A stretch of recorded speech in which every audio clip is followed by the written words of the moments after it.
प्राचीन भारत के एक घने वन में एक महान तपस्वी आर्षि वशिष्ठ अपने आश्रम में साधना करते थे। उनका जीवन बहुत सरल था, एक कुटिया, कुछ शिष्यों और एक पवित्र यज्ञ कुंड के साथ। वे ज्ञानी, धैर्यवान और ईश्वर के परम भक्त थे। दूर दूर से लोग उनसे आशीर्वाद लेने आते थे। राजा सूरत की चिंता। एक दिन मगध राज्य के राजा सूरत के मन में शांति नहीं थी। उनका राज्य समृद्ध था, लेकिन उन्हें लगातार युद्धों, षड्यंत्रों और अपनों के विश्वासघात का सामना करना पड़ रहा था। वे भय, क्रोध और अनिर्णय से ग्रसित थे। उन्होंने अपने मंत्री से पूछा, राजा होकर भी मैं चैन से क्यों नहीं सो पाता? मंत्री ने सलाह दी, महाराज, उत्तर आपके भीतर है, परंतु मार्ग दिखा सकते हैं आर्षि वशिष्ठ। उनके पास चलिए। राजा सूरत अपने अंगरक्षकों को पीछे छोड़ साधारण वेश में आर्षि वशिष्ठ के आश्रम पहुंचे। ऋषि ध्यानस्थ थे। राजा ने विनम्रता से प्रणाम किया।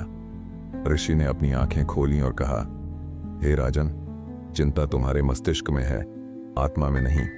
तुम सिंहासन पर बैठते हो, लेकिन भीतर भयभीत बालक हो। सत्य और सेवा ही राजा की असली रक्षा है। राजा ने उत्तर दिया, मैं अपने कर्तव्यों में फंसा हूं, हर दिशा से संकट है। ऋषि मुस्कुराए और बोले, मैं तुम्हें 3 प्रश्न देता हूं, उनके उत्तर पाकर तुम स्वयं अपनी पीड़ा का हल समझ जाओगे। प्रश्न 1, जिसके पास सब कुछ है फिर भी वह दुखी क्यों है? प्रश्न 2, जो जीत कर भी हार जाता है वह कौन?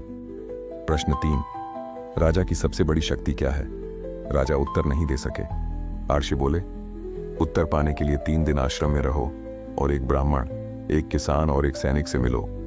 ब्राह्मण ने कहा, मेरे पास धन नहीं, वस्त्र नहीं, पर मेरे पास ज्ञान है। जब भीतर संतोष हो तो बाहर की भूख शांत हो जाती है। राजा ने पहला उत्तर समझा, जिसके पास संतोष नहीं वह हमेशा दुखी रहेगा, चाहे वह राजा हो या रंक। किसान ने कहा, मैं सालों से खेत जोतता हूं, कभी बाढ़ कभी सूखा, फिर भी मैं रोज खेत में जाता हूं, क्योंकि प्रयास मेरा धर्म है, फल नहीं। राजा ने दूसरा उत्तर समझा, जो अपने धर्म से डिग जाता है वह जीत कर भी हार जाता है। सैनिक ने कहा, मैंने कई युद्ध देखे, तलवार से लड़ सकता हूं, लेकिन यदि मेरा राजा धर्म से डिग जाए तो मेरी तलवार व्यर्थ है। राजा ने तीसरा उत्तर पाया, राजा की सबसे बड़ी शक्ति है उसका चरित्र और न्यायप्रियता, न कि उसकी सेना। राजा सूरत ने तीनों उत्तरों को आर्षि वशिष्ठ को बतलाया।